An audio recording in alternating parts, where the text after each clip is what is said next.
Hello childrens, welcome my channel Study with Jenny. Today read this chapter 7th class history. Name it New Kings and Kingdoms.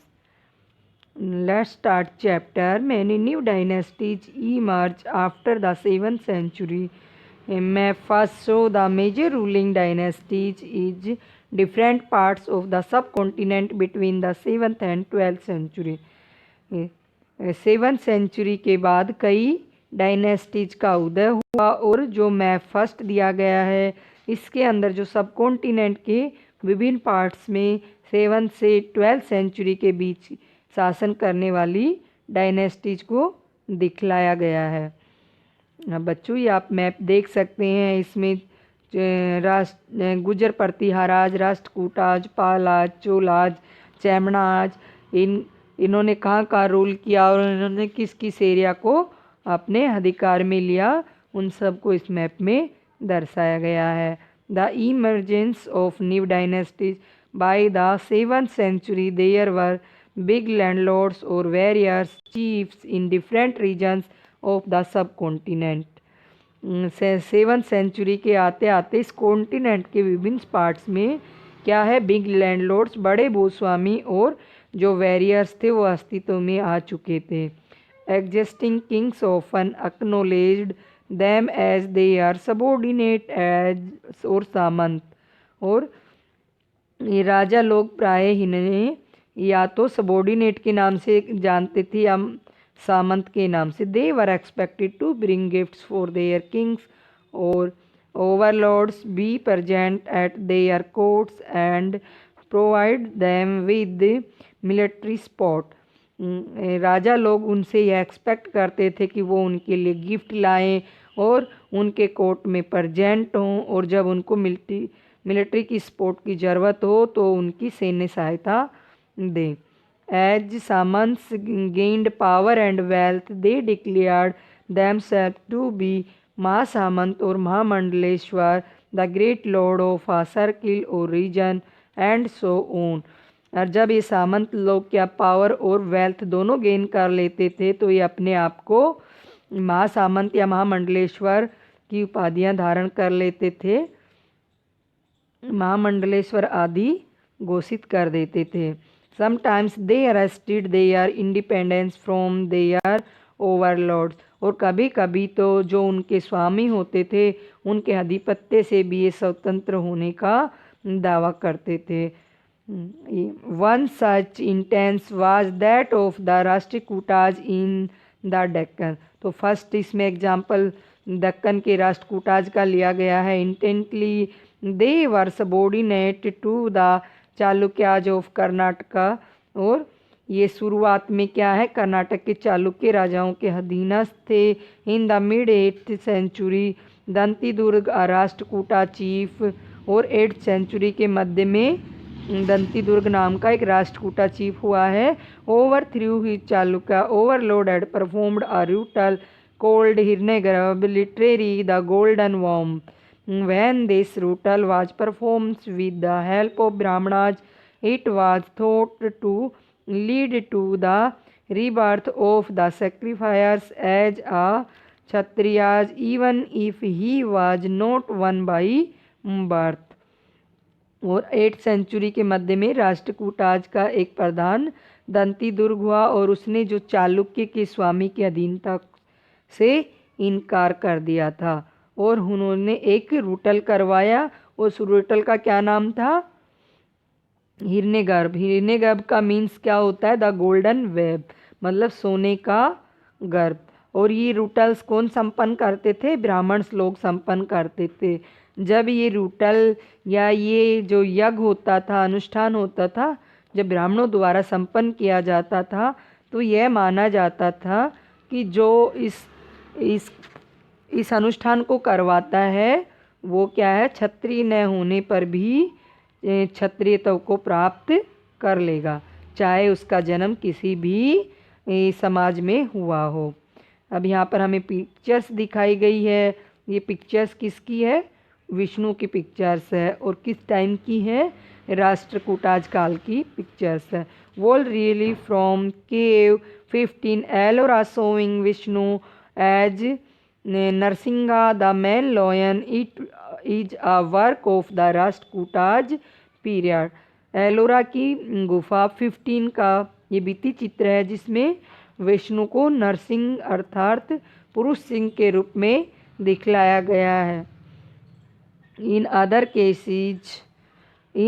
cases, men from enterprise families used their military skills to carve out kingdoms. For instance, the Kadam Mayur Sarmana and the Gujar Pratiharaj Harishchandra were Brahmins who gave their traditional professions and took to arms, successfully establishing kingdoms in Karnataka and Rajasthan respectively. और कुछ अन्य examples देखते हैं जो enterprise family से थे या उद्यमी परिवारों के जो पुरुष थे, उन्होंने अपना जो प्रोफेशंस था उसको छोड़कर किसको अपना लिया था, शस्त्रों को उठा लिया था. फॉर एग्जाम्पल किसका लिया गया है कि जो कदम वंश का कौन था, मयूर शर्मण था, और गुजर प्रतिहाराज का हरिश्चंद्रा ब्राह्मण थे. तो गुजर प्रतिहार के जो संस्थापक थे वो कौन थे, हरिश्चंद्र. वो बाई कास्ट से ब्राह्मण थे और उन्होंने अपना ट्रेडिशनल प्रोफेशन छोड़कर किसको अपनाया, शस्त्र को अपना लिया था. और इस कारण से उन्होंने अपना जो साम्राज्य है वो सक्सेसफुली इस्टेब्लिश भी किया. कहाँ पर, कर्नाटक और राजस्थान में अपना जो साम्राज्य था वो सक्सेसफुली इस्टेब्लिश किया.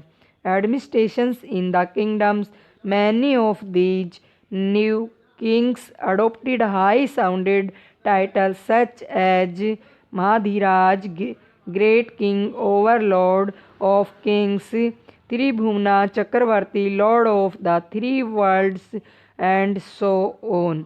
और इस प्रकार से जो किंग्स थे उन्होंने क्या है, अनेक टाइटल्स धारण करते थे.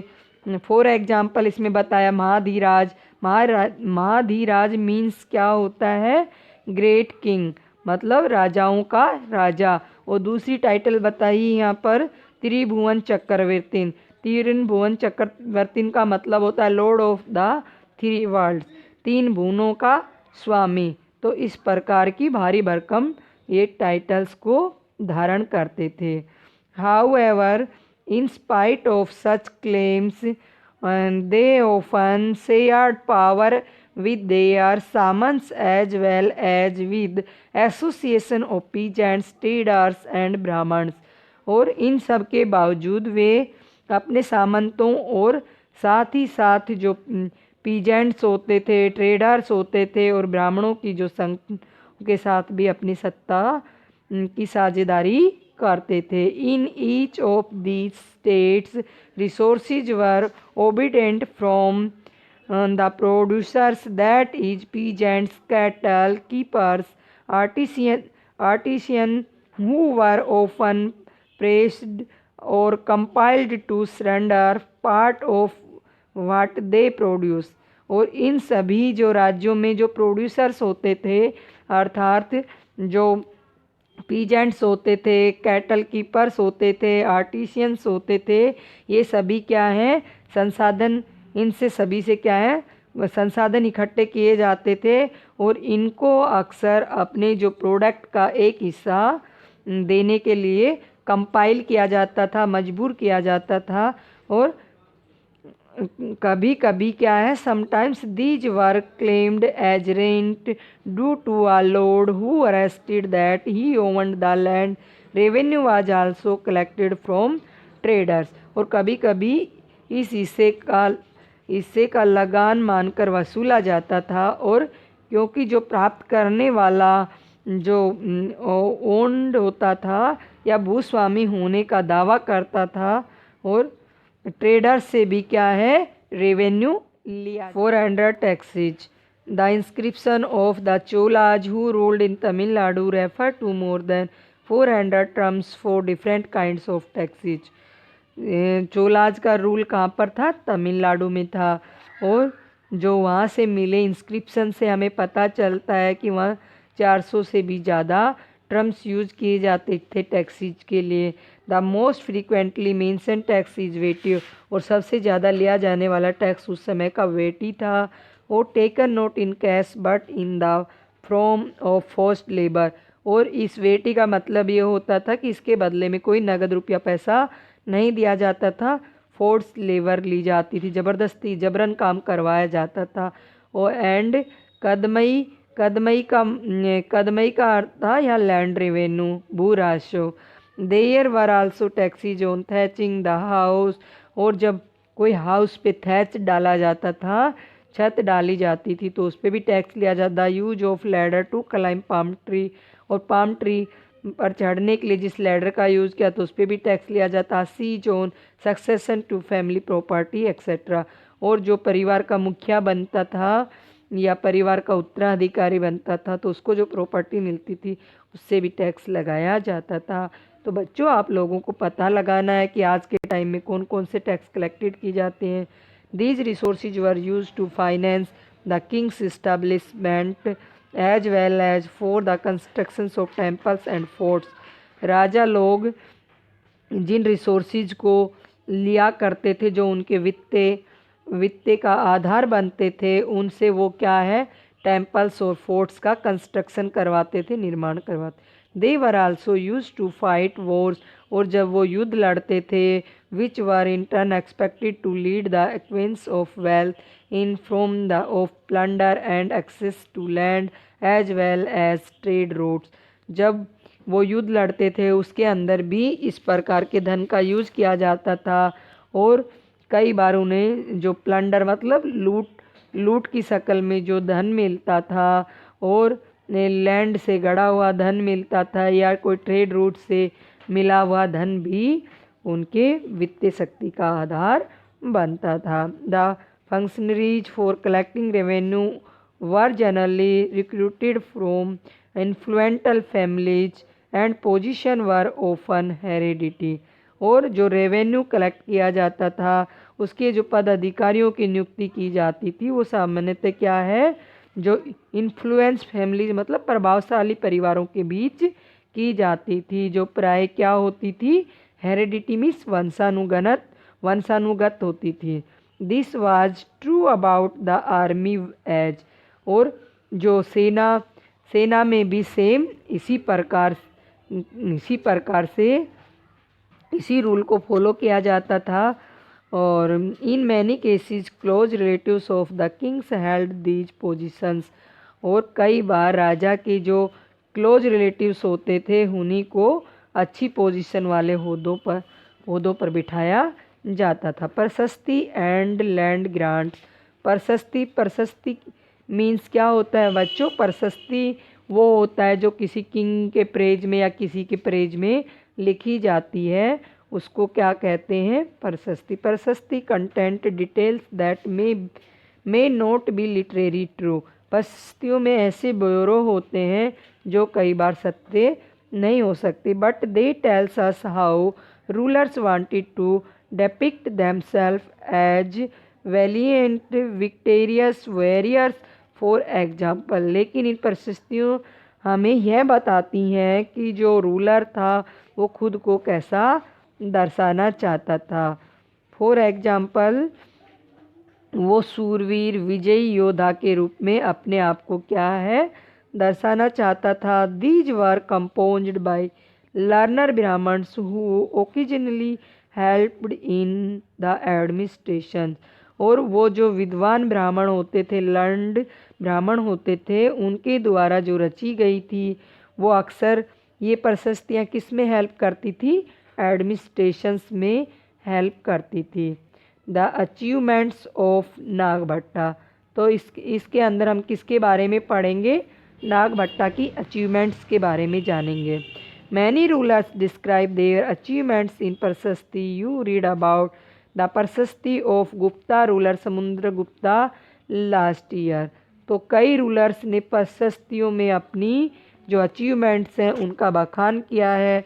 लास्ट ईयर बच्चों आपने 6th क्लास में जो समुद्रगुप्ता की प्रशस्ति के बारे में पढ़ा था। तो बता सकते हैं बच्चों समुद्रगुप्त की कौन सी प्रशस्ति थी? आपको मुझे कमेंट सेक्शन में लिख के बताना है। वन प्रशस्ति written in Sanskrit and found in Gwalior Madhya Pradesh describe the exploits of Nagabhatta अपरिहार king as follow. जो संस्कृत में लिखी गई जो प्रशस्ति है वो ग्वालियर मध्य प्रदेश में पाई गई एक प्रशस्ति है और इसके अंदर जो प्रतिहाराज जो रूलर था नागभट्टा के कामों का वर्णन किया गया है। द किंग ऑफ आंध्रा और Saindhava Sindh Vidarbha part of Maharashtra and Kalinga part of Orissa fell before even as he was a prince. जो आंध्रा सैंधव मतलब सिंध, विद्रव मिस महाराष्ट्र का एक पार्ट और कलिंगा मिस उड़ीसा का एक पार्ट के राजा उनके आगे क्या है धराशायी हो गए थे जब वो क्या एक प्रिंस था। He won a victory over Chakrayudha the ruler of Kannauj. He defeat the king of Vanga part of Bengal, Andhra part of Gujarat, Malwa part of Madhya Pradesh और कीर्ता फॉरेस्ट पीपल्स और तुर्क्स और वास्ता और Matsya both kingdoms in north India. और उन्होंने जो कन्नौज के शासक चक्रायुद्ध को भी क्या किया था विजित कर लिया था, विक्ट्री कर लिया था।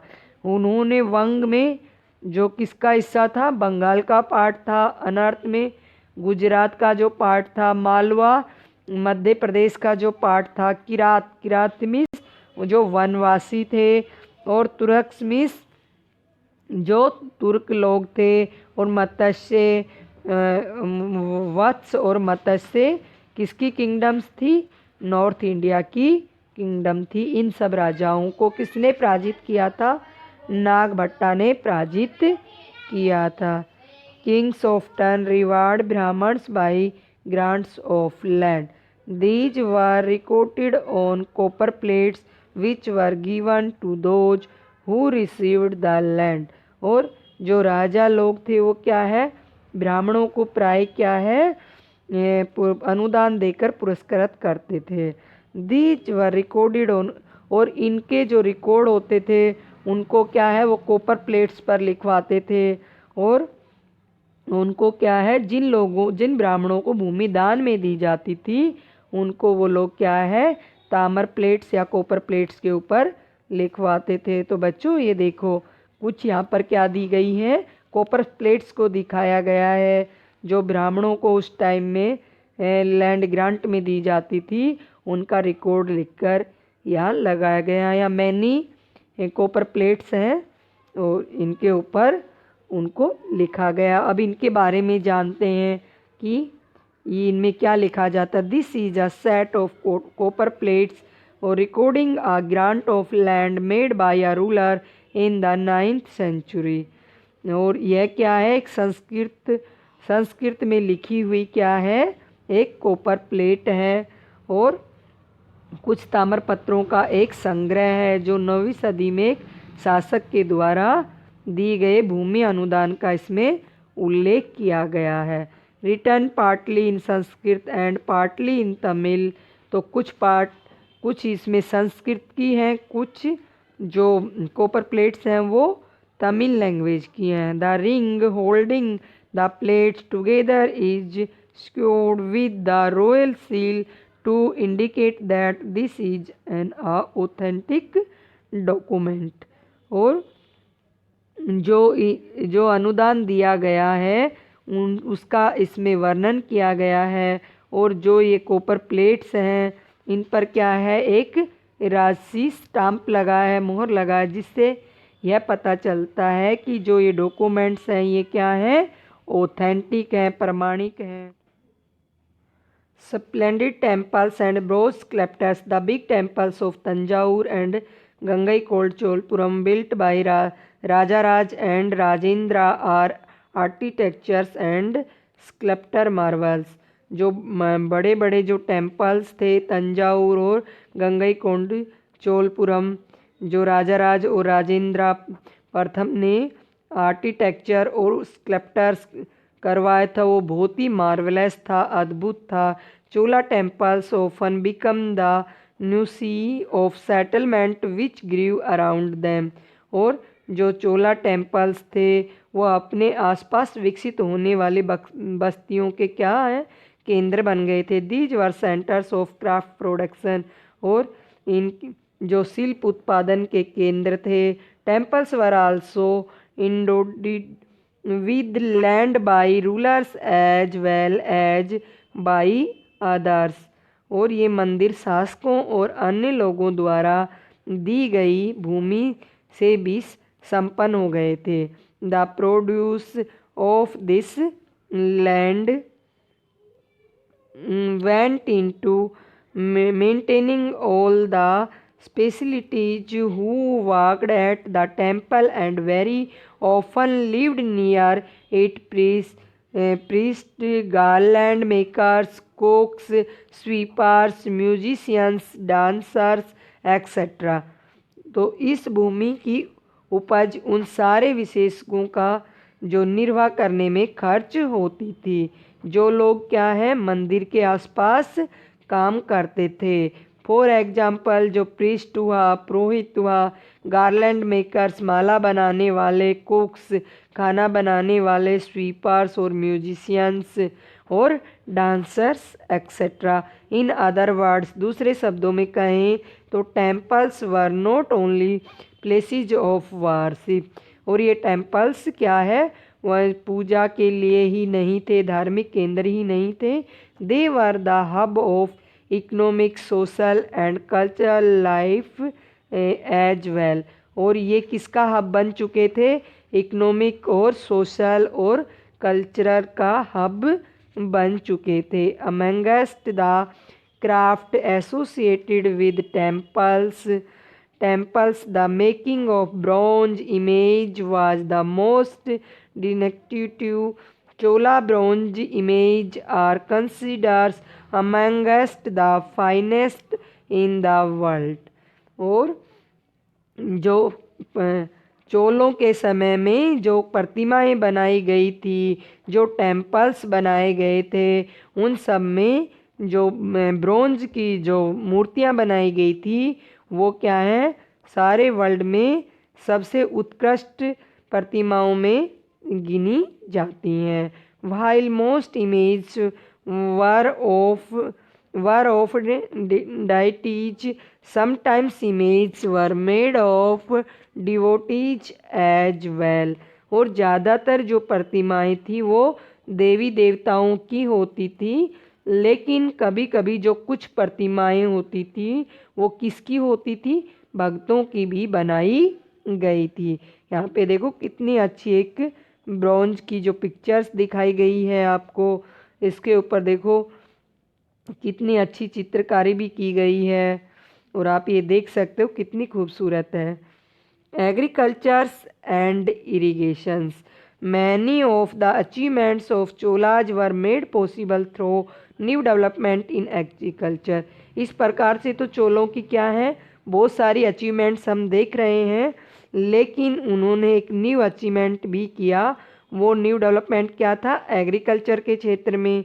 लुक एट मैप 2 अगेन, और जो मैप 2 दिया गया है उसको दोबारा देखिए। Notice that the river Kaveri branches off into several small channels before emptying into the Bay of Bengal. और जो कावेरी नदी है जो बंगाल की खाड़ी में मिलने से पहले कुछ जो छोटी छोटी शाखाओं में बट जाती है, और ये शाखाएं क्या करती हैं, बार बार में जो क्या करती हैं, पानी को ओवरफ्लो करती हैं। The channels overflow frequently depositing fertile soil on their banks. और जो ये रिवर्स हैं जो ओवरफ्लो होती हैं तो आसपास के एरिया में जो सोयल को डिपॉजिट करती हैं, तो जो रिवर्स के बैंक्स होते हैं उसके आसपास का एरिया क्या है, फर्टाइल हो जाता है।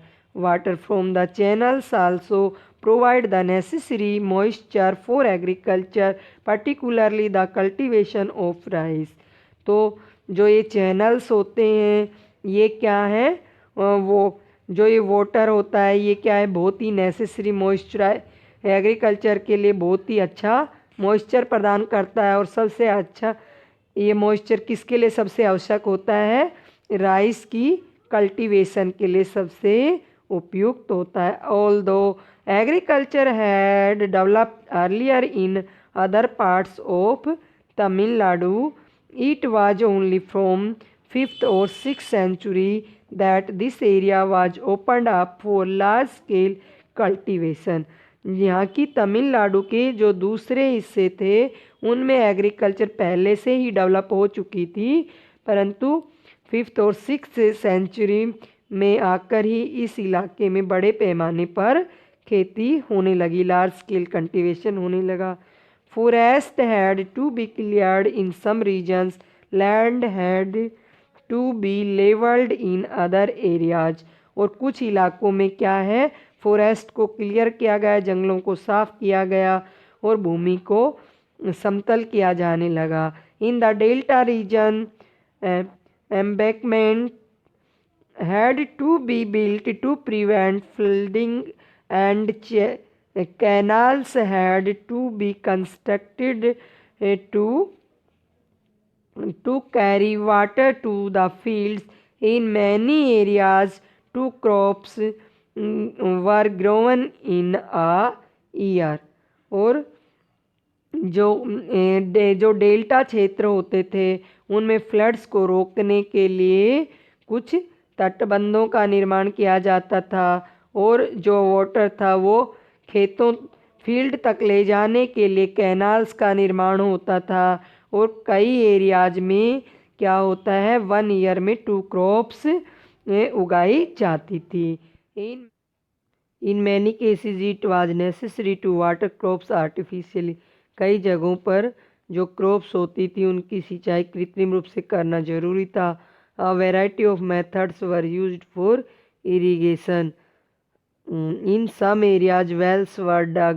और कई प्रकार की इरिगेशन के लिए कई प्रकार के मेथड्स को अपनाया गया और कई जगह कुओं को खोदा गया। In other places huge tanks were constructed to collect rain water. और कई जगह पर जो बड़े बड़े टैंक्स का निर्माण किया गया रेन वाटर को कलेक्ट करने के लिए। Remember that irrigations were required planning, organising labour and resources. और याद रहे कि इरिगेशंस के वर्क के लिए जो प्लानिंग थी उसके लिए ऑर्गेनाइज लेबर और रिसोर्स की ज़रूरत पड़ी। और maintaining these works and deciding on how water it to be shared. Most of the new rulers as well as people living in village took an active interest in these activities. और इन कामों की देख रेख करना और यह तय करना कि पानी का बंटवारा कैसे किया जाए। मोस्टली जो न्यू रूलर्स थे, साथ ही साथ जो गांव में रहने वाले लोग थे, उन्होंने इन एक्टिविटीज़ में सक्रिय रूप से दिलचस्पी दिखाई। The administrations of the empire, how was the administrations organised. और जो एडमिनिस्ट्रेशन था उसको किस प्रकार से ऑर्गेनाइज्ड था। Settlements of peasants known as ur became prosperous with the spread of irrigation agriculture. और किसानों की जो बस्तियां थी ऊर कहलाती थी और जो सिंचित खेती के साथ साथ वो बस्तियां क्या है, बहुत ही समृद्ध हो गई थी। Groups of such village form large unit cold Nadu. और इस तरह के गांवों के समूह को नाडू कहा जाता था। The village council and the Nadu performed several administrative functions including dispensing justice and collecting taxes. और जो विलेज काउंसिल होती थी नाडू और न्याय करने और कर वसूलने जैसे प्रशासकीय कार्य करते थे। Rich peasants of the Vellala caste exercised considerable control over the affairs of the nadu under the supervision of the central Chola government. और जो रिच पीजेंट होते थे जो वेलाल के नाम से जाने जाते थे और सेंट्रल चोल की जो गवर्नमेंट के देख रेख में नाडू के कामकाज में इनका अच्छा खासा नियंत्रण या कंट्रोल था। The Chola king gave some rich landowners titles like Muvendra, a velen or peasant serving three kings, Ayar, chiefs, etc. as markers of respect, as entrusted them with important office of the state at the center। और उनमें से कई धनी भूस्वामियों को चोल राजाओं ने respect के रूप में मुवेंद्र मुवेंद्र का मीन्स है 3 राजाओं को अपनी सेवाएं प्रदान करने वाला वेलन या किसान, अर्यार प्रधान जैसी टाइटल्स दी और उन्हें सेंटर में महत्वपूर्ण राजकीय पद सौंपे। Types of land. Cholas inscriptions mention several categories of land. Cholas के जो इंस्क्रिप्शंस थे उनमें क्या है, मैनी टाइप्स ऑफ लैंड्स का मेन जिक्र किया गया है। फर्स्ट है इसमें वेलन वगाई। वेलन वगाई कौन सी लैंड होती थी, जो नॉन ब्राह्मण पीजेंट्स को दी जाती थी, वो उसको वेलन वगाई कहते थे। फिर है ब्रह्मदे, लैंड गिफ्टेड टू ब्राह्मण्स, और जो लैंड ब्राह्मणों को गिफ्ट की जाती थी वो ब्रह्मदे कहलाती थी। साला भोग, land for the maintenance of a school, और जो स्कूल के रख रखाव के लिए जो भूमि दी जाती थी उसको साला भोग कहा जाता था। और देवदान और तिरुमुटकनी, लैंड गिफ्टेड टू टेम्पल्स, यह जमीन टेम्पल्स के लिए गिफ्ट में दी जाती थी, उसे देवदान या तिरुमुटकनी कहा जाता था। और पल्ली चंदम, लैंड डोनेट टू जैना इंस्टीट्यूशंस, और जैन संस्थानों को दान में दी गई भूमि को पल्ली चंदम कहा जाता था। We have seen that Brahmanas often received land grant of brahmadeya. As a result a large number of Brahmana settlements emerged in the Kaveri Valley as in other parts of South India। और हमने देखा कि जो ब्राह्मणों को समय समय पर जो भूमि ग्रांट में दी जाती थी या ब्रह्मदे प्राप्त हुआ था, उसका रिजल्ट क्या निकला कि जो कावेरी वैली थी, साउथ भारत के दूसरे हिस्सों में भी बहुत सारे ब्राह्मणों की बस्तियां अस्तित्व में आई। Each Brahmdev was looked after by an assembly or sabha of prominent Brahmana landholders. These assemblies worked very efficiently. Their decisions were recorded in detail in inscriptions, often on the stone walls of temples। और प्रत्येक ब्रह्मदेव की देख रेख प्रमुख ब्राह्मण जो भूस्वामियों को की एक सभा द्वारा की जाती थी, और ये असेंबलीज थी बहुत ही कुशलतापूर्वक काम करती थी, और इनके निर्णय इंस्क्रिप्शंस में प्राय मंदिरों की पत्थर की दीवारों पर ब्यौरावार दर्ज किए जाते थे। Associations of traders known as nagaram also occasionally performed administrative functions in town. Nagaram के नाम से जो ज्ञात व्यापारियों के संघ भी अक्सर शहरों में एडमिनिस्ट्रेटिव कार्य को संपादित करते थे। Inscription from Uttaramerur in Chingleput district Tamil Nadu provide details of the way in which the sabha was organised. Tamil Nadu की चिंगलपुट जिले के उत्तर मेरू से प्राप्त इंस्क्रिप्शन से इस बात का सविस्तार वर्णन है कि ब्राह्मणों की जो सभा थी, सभा का संगठन कैसा था। The sabha had separate committees to look after irrigation works, garden, temples etcetera. Irrigation के कामकाज के लिए और जो बाग बगीचे थे और टेम्पल्स इत्यादि की देख रेख के लिए सभा की विभिन्न जो समितियां होती थी। Name of those eligible to be members of these committees were written on small ticks of palm leaf. These ticks were put into an earthenware pot from which a young boy was asked to take out the tickets one by one for each committee। और इनमें से सदस्यता के लिए जो योग्य होते थे उनके नाम क्या है, किसके ऊपर लिखे जाते थे, पाम लीफ के ऊपर लिखे जाते थे। और उनको पाम लीफ पर लिखने के बाद क्या है, एक अर्थन पोट के अंदर रख दिया जाता था और किसी छोटे यंग बॉय के द्वारा हर समिति के लिए एक टिकट निकालने के लिए कहा जाता था। तो इस प्रकार से आपने देखा कि उनकी वहाँ सभा के लोगों का चुनाव होता था, समितियाँ बनाई जाती थी। उनका inscription and taxes, we could be members of a sabha the Uttar Meru inscriptions lay down. तो उत्तर मेरू अभिलेख है, उसके अंदर सभा की सदस्यता के बारे में बताया गया है। All those who wish to become members of the sabha should be owners of land from which land revenue is collected. और सभा की सदस्यता के लिए जो इच्छुक लोग होते थे, ऐसे